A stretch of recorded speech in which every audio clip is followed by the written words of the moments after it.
Month after month கரெக்டாக SIP detect ஆகுது. ஒரு மாசமும் மிஸ் பண்ணல. டிசிப்ளின்டாக இன்வெஸ்ட் பண்ணுறோம்.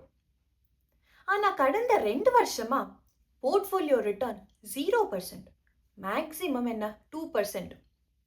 அப்போ நம்ம மைண்டில் வர கொஷின்ஸ் என்ன? நான் என்ட்ரி பண்ணது தப்பான டைம்லையா?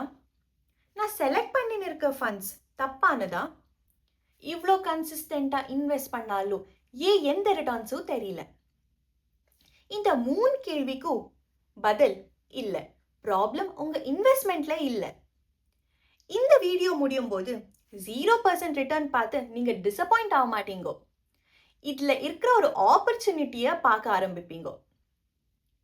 இந்த வீடியோவில் என்னோட பர்சனல் டாக்டிக்கல் டிப்ளாய்மெண்ட் பிளானை ஷேர் பண்ண போகிறேன். ஸோ வீடியோவை மிஸ் பண்ணாமல் ஃபுல்லாக பாருங்க. நான் ரக்ஷா, நீங்கள் பார்த்துனுக்குது ஃபினான்ஸ் வித் ரக்ஷா. இந்த வீடியோவில் வெல்த் பில்டிங் ஸ்டேர்கேஸோட ஸ்டெப் 10 ட்ரஸ்ட் யோர் ப்ரோசஸ் தான் பார்க்க போகிறோம். மார்க்கெட்ஸ் நாம் நினைக்கிற மாதிரி எவ்ரி இயர் ரிட்டர்ன்ஸ் கொடுக்காது. 12% ரிட்டர்ன்ஸ் மார்க்கெட் ஆவரேஜ்னு சொல்கிறோம். அப்படின்னா எவ்ரி இயர் 12% கொடுக்கணும்னு இல்லை. ஒரு வருஷம் 20%, இன்னொரு வருஷம் -5%, அதுக்கு அடுத்த வருஷம் 21%, ஆவரேஜா 12%. இதுதான் ரியாலிட்டி. இந்த அப்ஸ் அண்ட் டவுன்ஸ் அப்படின்னா வாலிட்டாலிட்டி தான் மார்க்கெட்ஸை இன்ட்ரெஸ்டிங் ஆக்குது. ஆங்ஸைட்டி இன்க்ரீஸ் பண்ணோம், எஸ். ஆனால் உங்களோட போர்ட்ஃபோலியோ கீழே போகும்போது தான் நீங்கள் இன்னும் ஹாப்பியாக இருக்கணும். கொஞ்சம் யோசிச்சு பாருங்க. மார்க்கெட்ஸ் மேலே போனாலும் இல்லை கீழே போனாலும் நம்மளோட மந்த்லி எஸ்ஐபி நாம கண்டினியூ பண்ணுவோம். ஸோ மார்க்கெட்ஸ் எக்ஸ்பென்சிவாக இருக்கிறப்போ உங்களுக்கு வாங்குறதுக்கு ஆசையா இல்லை சேலில் இருக்கிறப்போவா? ஒரு ஐஃபோன் 80,000 rupees பதிலாக 50,000 rupees கிடைச்சா நீங்கள் பேஜார் படுவீங்களா? அதே கான்செப்ட் தான் மியூச்சுவல் ஃபண்ட் யூனிட்ஸ் டிஸ்கவுண்ட் ரேட்டில் கிடைக்குது. என் ப்ரீவியஸ் வீடியோஸில் சொன்ன மாதிரி இமீடியட்டாக 5 இயர்ஸுக்கு தேவைப்படாத பணத்தை தான் நாம் மார்க்கெட் லிங்க் ப்ராடக்ட்ஸில் போட்டிருப்போம். அப்போ ஏன் வரி? இப்போ ரியல் எக்ஸாம்பிள் பார்க்கலாம். 2008 to 2013 ஆல்மோஸ்ட் 5 இயர்ஸ் நிஃப்டி பெருசாக ப்ரோக்ரஸ் பண்ண மாதிரி இல்லை. Huge ups, huge downs. Final result almost 0% returns. ஆனால் யார் யார் இந்த 5 இயர்ஸ் அவங்களோட எஸ்ஐபி ஸ்டாப் பண்ணாமல் மியூச்சுவல் ஃபண்ட் யூனிட்ஸை கலெக்ட் பண்ணாங்களோ 2014 பிரேக் அவுட்டில் மேசிவ் வெல்த் கிரியேட் ஆச்சு. அண்ட் 2014 to 2019 ஆவரேஜாக 11.58% ரிட்டர்ன். ஸோ மார்க்கெட்ஸாக back to its mean. Current மார்க்கெட்ஸும் ரொம்ப டிஃப்ரெண்ட்டாக இல்லை. லாஸ்ட் 2 இயர்ஸ்லேருந்து ஃப்ளாட் ரிட்டர்ன்ஸ். ஆனால் markets will be back to its mean. So trust the process. Chinese bamboo tree பற்றி கேள்விப்பட்டிருக்கிறீங்களா? நீங்கள் விதை போட்டு தினம் தண்ணி ஊற்றுவீங்கோ.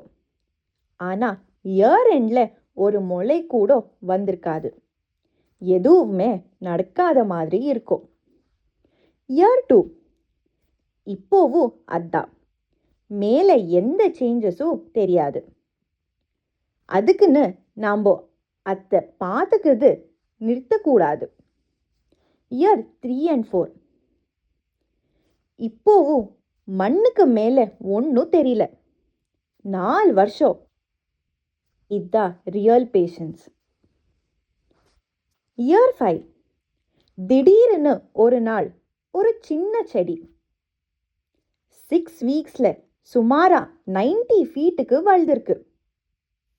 அண்ட் அந்த லாஸ்ட் 6 வீக்ஸில் தான் ட்ரீ க்ரோ ஆச்சா? இல்லை. 5 இயர்ஸ் க்ரோத் அந்த 6 வீக்ஸில் விசிபிள் ஆச்சு, அவ்வளோதான். ஸோ இதுலேருந்து நம்ம என்ன தெரிஞ்சுக்கணும்? சைனீஸ் பேம்புவோட எக்ஸ்ட்ராடினரி க்ரோத்தா? இல்லை, அதில் விவசாயி வச்ச ட்ரஸ்ட். க்ரோத் மேலே தெரியலனாலும் அவங்க வீக்லி 3 times அதுக்கு தண்ணி ஊற்றினாங்க. அதுதான் இம்பார்ட்டண்ட். மார்க்கெட்ஸ்க்கும் அதே மாதிரி தான். க்ரோத் மேலே தெரியலனாலும் எவ்ரி மந்த் வேல்யூவேஷன் லோவாக இருக்கிறப்போ மியூச்சுவல் ஃபண்ட் யூனிட்ஸை கலெக்ட் பண்ணுறது தான் ஒரே ஒரு கோல். ஸோ மார்க்கெட் சைக்கிள் சேஞ்ச் ஆகும்போது ஒரே வருஷத்தில் 20, 30 இல்லை 40% மேலே போகலாம். இன்னொரு இம்பார்ட்டன்ட் கான்செப்ட் பிஇ ரேஷியோ. பிஇனா ப்ரைஸ் டு ஏர்னிங்ஸ். நான் சிம்பிளாக சொல்கிறேன்.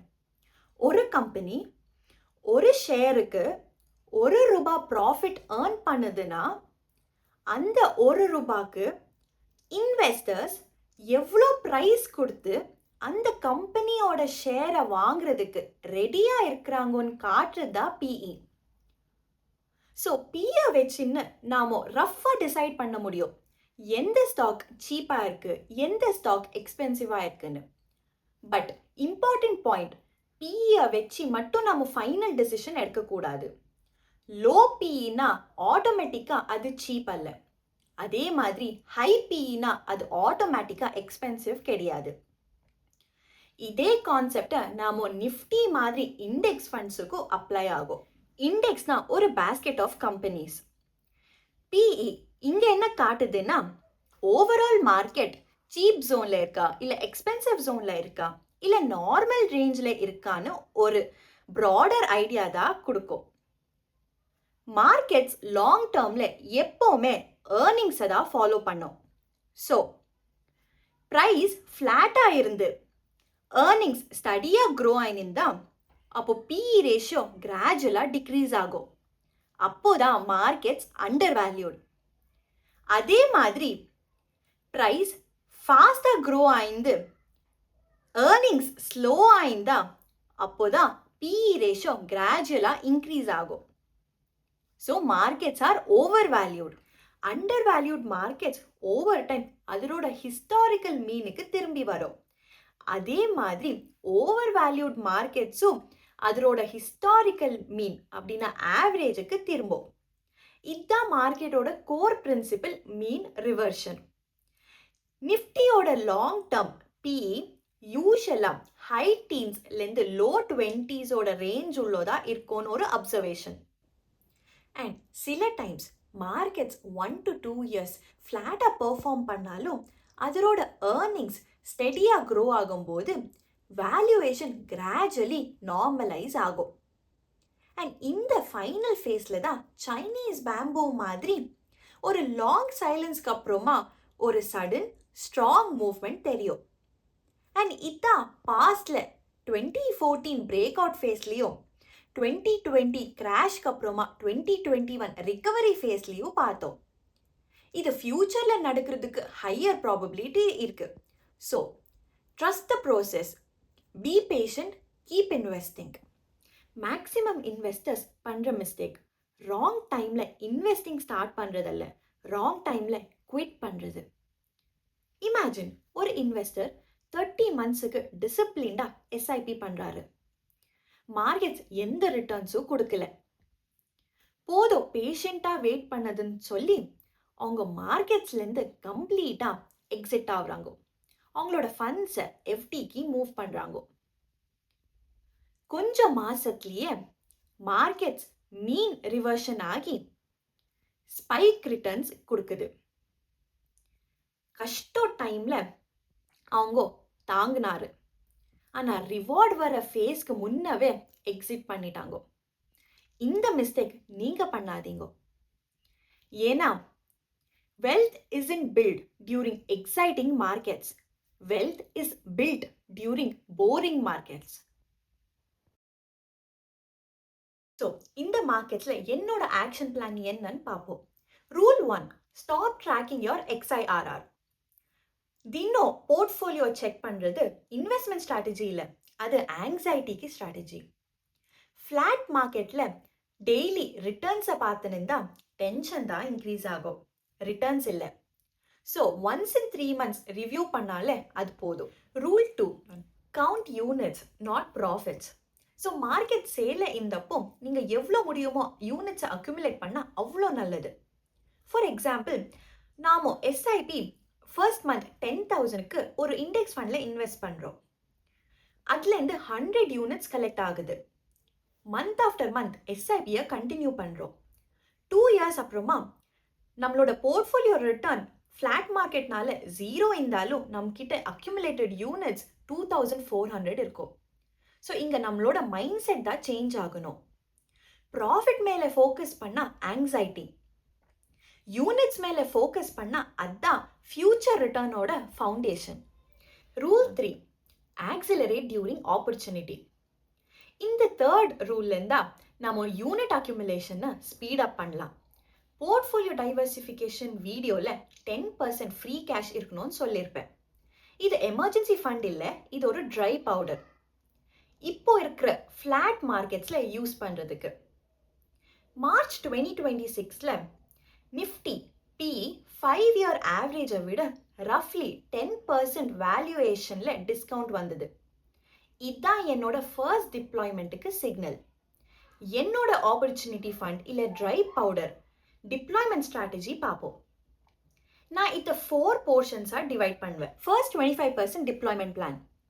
ஹிஸ்டாரிக்கல் ஆவரேஜை விட ரஃப்லி 10% வேல்யூவேஷன் டிஸ்கவுண்ட்டில் மார்க்கெட் இருக்கும்போது. எக்ஸாம்பிளில் நிஃப்டியோட 5 இயர் ஆவரேஜ் PE 20 வச்சுக்கலாம். அது 18க்கு வந்தால் அப்போதான் ரஃபாக 10% வேல்யூவேஷன் டிஸ்கவுண்ட்டில் இருக்கும். இப்போதான் நான் என்னோட 25% ஃப்ரீ கேஷை டிப்ளாய் பண்ணுவேன். Second 25% deployment. 15% வேல்யூவேஷன் டிஸ்கவுண்ட் அப்போ.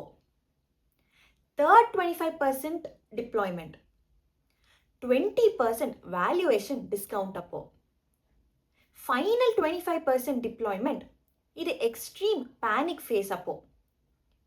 கரண்ட் PE ரேஷியோ ஹிஸ்டாரிக்கல் ஆவரேஜை விட 25% டிஸ்கவுண்டட். இன்னொரு முக்கியமான விஷயம், என்னோட ஆட்டோமேட்டிக் மந்த்லி SIPs நார்மலாக பேக்ரவுண்டில் ரன் ஆகிட்டே இருக்கும். அதை நான் எந்த காரணத்துக்கும் டச் பண்ண மாட்டேன். அது ஆட்டோ பைலட்.